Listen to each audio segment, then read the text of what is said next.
11e forum que nous organisons. Et cette année, l'accent est mis sur le rôle et la place de la jeunesse africaine dans l'éducation inclusive, émancipatrice et transformatrice, basée sur les droits et à l'ère numérique. C'est très très important. Donc on a eu quelques rapports de l'UNESCO, rapport mondial de suivi de l'UNESCO, qui montrent effectivement que les résultats ne sont pas tout à fait reluisants, parce que 244 millions d'enfants sont hors du système. Et au niveau de l'Afrique subsaharienne, vous avez 98 millions d'enfants qui ne sont pas scolarisés. Et au niveau des enseignants, il y a une pénurie criante d'enseignants. 4 millions d'enseignants qui manquent. 3 millions au secondaire, 1 million au primaire. Tout cela, ce sont des choses qui nous interpellent.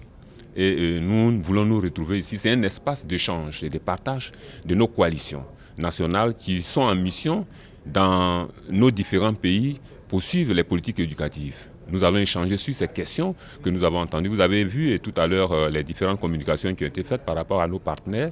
Et je pense que ces contributions nous permettront de voir ce qui a été réalisé, ce qui reste à faire, et faire prendre des résolutions importantes afin que nous puissions influencer de manière efficace sur les politiques éducatives, parce qu'il y a des enjeux très importants qui vont être pris par nos États.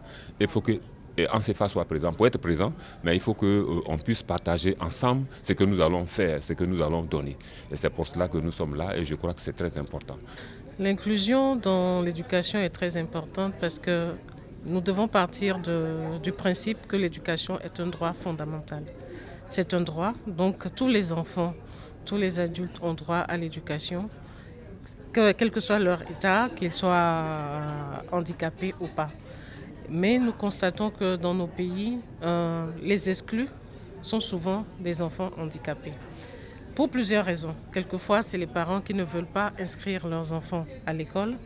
Quelquefois, c'est l'État qui n'a pas les structures idoines pour scolariser ses enfants. Et là, nous pensons qu'il ne faut plus avoir des structures spécialisées pour les enfants handicapés. Les enfants handicapés doivent être soutenus pour apprendre avec les autres dans des classes normales.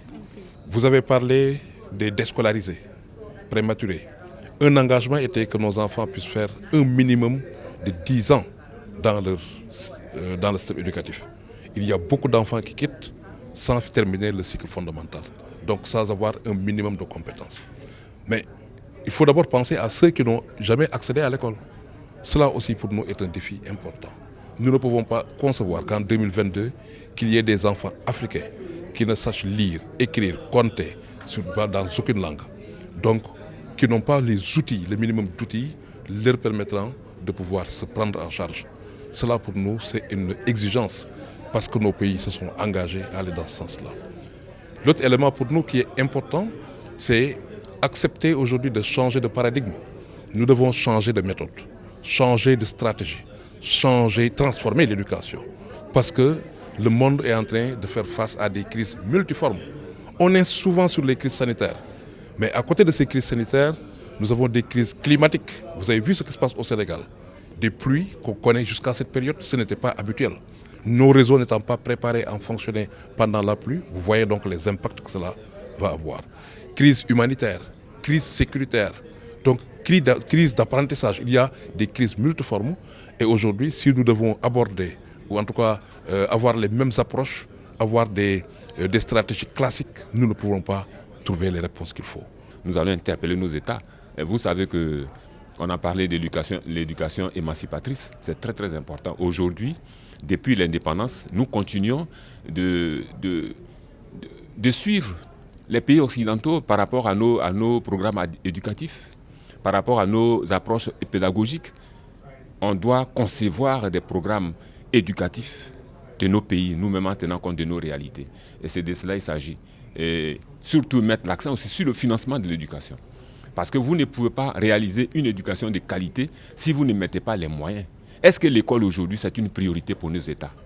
Si l'école est une priorité, il faut lui consacrer des moyens conséquents pour pouvoir financer l'éducation. Mais un financement endogène Il ne s'agit pas de tendre la main toujours.